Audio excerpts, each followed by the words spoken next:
संघर्ष के दौर जो खत्म होता है ना, संघर्ष का दौर खत्म होने के बाद अब जो दौर आता है उसमें प्रेमी अपने प्रेम को पा लेता है। और प्रेमी जब अपने प्रेम को पा लेता है तो उसको देखते हुए गालिब जो लिखते हैं वो कुछ यूं है कि वो आए हमारे घर में, खुदा की कुदरत है, कभी हम उनको कभी अपने घर को देखते हैं। अब इसका अर्थ हम लोग जाने तो अर्थ कुछ यूं है कि प्रेमी यहाँ पर भगवान का शुक्रिया कर रहा है और उनसे कह रहा है कि हे भगवान, आपकी कृपा हो गई है, जो प्रेमी मुझे एक्सेप्ट कर चुका है अब। पर दिक्कत इस बात की है कि मुझे ये समझ में नहीं आ रहा कि अब इसके बाद मैं उसको संभालूं। अभी हाल फिलहाल की स्थिति में जो तुरंत वो मेरे घर पे आ गए हैं, अब मैं भड़बड़ा रहा हूँ, ये समझ में नहीं आ रहा मैं क्या करूँ। खुद को संभालूं जो इतने दिनों से बिखरा हुआ था, या उसका ख्याल रखूं। और ये हो गया प्रेम को पाने वाला पक्ष। अब इसके आगे जो हम बात करेंगे वो होगा प्रेम के दौर वाला पक्ष, जब प्रेमी प्रेम का एक दूसरे के साथ हैं और अब जो चरण चल रहा है उस दौर के बारे में बात करेंगे। उस दौर को लेकर भी गालिब ने कई अद्वितीय शेर लिखे हैं। उसमें से अगर पहला शेर मैं आपको सुनाऊं तो कुछ यूं है। कासिद के आते आते खत एक और लिख रखूं, मैं जानता हूं वो जो लिखेंगे जवाब में। ये प्रेम एक्सेप्ट होने के बाद की घटना है, जब प्रेमी और प्रेम का एक दूसरे को खत लिखते हैं। अब इस शेर का अर्थ कुछ यूं है कि कासिद का मतलब यहाँ पे है डाकिया, जो पत्र लाता है और ले जाता है। अब प्रेम के उस पड़ाव पर हैं इस शेर के अनुसार प्रेमी, जब व्यक्ति एक दूसरे के मन के भाव जानने लगते हैं। और गालिब यहाँ पर बता रहे हैं कि वो जो लिख रहे हैं एक दूसरे को पत्र, उन दोनों को पता है कि इस पत्र का जवाब क्या आने वाला है। तो जब तक डाकिया उस पत्र का जवाब लेके आ रहा है ना, वो जवाब जो इसने यहाँ से लिखे थे क्वेश्चन, उसका जो जवाब आएगा और साथ में उसके जो क्वेश्चन भी आएंगे, उन क्वेश्चनों को लेके मैं पहले से जवाब लिख के रख लेता हूँ। और ये होगा क्यों? वो होगा इसलिए क्योंकि मुझे पता है वो क्या पूछने वाला है सामने वाला। क्योंकि हम दोनों प्रेम के उस पड़ाव पे आ चुके हैं कि अब हम दोनों लोग एक दूसरे के मन के भाव जानने लगे हैं। इस आधार पर मैं पहले से जवाब लिख के रख लेता हूँ, जिससे जब डाकिया प्रश्न लेके आएगा उसके, तो मैं तुरंत उसे जवाब की चिट्ठी दे दूँ और हाथों हाथ भेज दूँ। इसके अलावा एक शेर और लिखा है गालिब ने इसी पर।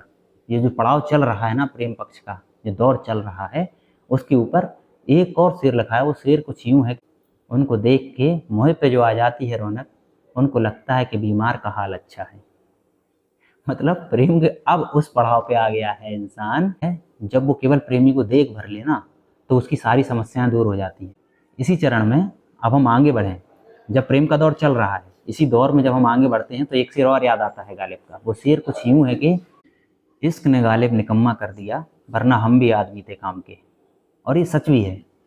जब आदमी ज़्यादा दिन तक प्रेम में रहता है ना, तो उसे प्रेमी या प्रेमिका के अलावा कुछ और नहीं दिखाई देता है। और फिर इसके बाद उसे निकम्मे की पदवी देना लगभग तय है, मिलना लगभग तय है। और ये सच भी हो जाता है इस मामले में, क्योंकि आदमी फिर कहीं और मन नहीं लगा पाता है, यहीं पे लगा रहता है, जिससे बहुत सी चीज़ें हैं उसके जीवन की जो छूट जाती हैं, केवल एक इस प्रेम पक्ष को बचाने के चक्कर में। तो ये हो गया निकम्मापन प्रेमी का एक स्तर के बाद, सामाजिक अर्थों में अगर देखें तो। अब दूसरा, इसी के बाद अगर हम एक और शेर बोलें जो प्रेम पक्ष के इसी दौर को बताता है और जिसमें प्रेम में उबाऊपन शुरू हो जाता है।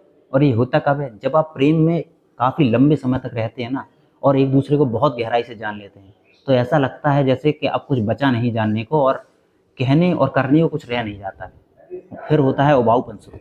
और शायद किसी हिंदी साहित्य के कवि की एक लाइन है कि जब आप किसी व्यक्ति को पूर्ण रूप से जान लेते हैं तो आपको ये एहसास होता है कि आप उसको बिल्कुल भी नहीं जानते।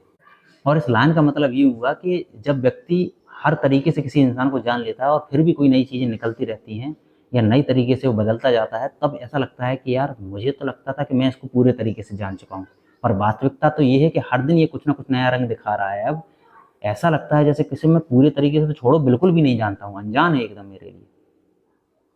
तब फिर होता क्या है, या तो आप ऊब जाते हैं सामने वाले व्यक्ति से, या तो फिर आप उससे दूर जाने की फिराक में लग जाते हैं। और फिर शुरू होती है प्रेम की पराकाष्ठा की स्थिति, जहाँ पर पता चलता है कि एक प्रेमी अपनी प्रेमिका या एक प्रेमिका अपने प्रेमी के लिए अधिकतम क्या सोच सकता है या क्या बोल सकता है या कितना समर्पित हो सकता है। और इस आखिरी समर्पण के बारे में जो लिखा है गालिब ने, वो भी एक कमाल है। और लिखा कुछ यूं है कि जब कि तुझ बिन नहीं कोई मौजूद, फिर ये हंगामा ये खुदा क्या है। यहाँ पर प्रेमी आखिरी पड़ाव पे बोल रहा है, जब चिंताएं सताने लगी हैं उसे, तब बोल रहा है, खुदा से कह रहा है कि हे खुदा ये बताओ, जब मैं उसके अलावा किसी को सोचना नहीं चाहता, जब मेरे जहन में हरदम वही रहता है सामने वाला व्यक्ति, फिर ये मुझे चिंता, तड़प और ये बिछड़ जाने का भय क्यों बना हुआ है। कि ये जो तड़प थी ये पराकाष्ठा थी प्रेम की। और यहाँ के बाद लोगों में होते हैं क्या, शक करना शुरू, या दबाव देना शुरू, या बचा के रखने का एक जुनून।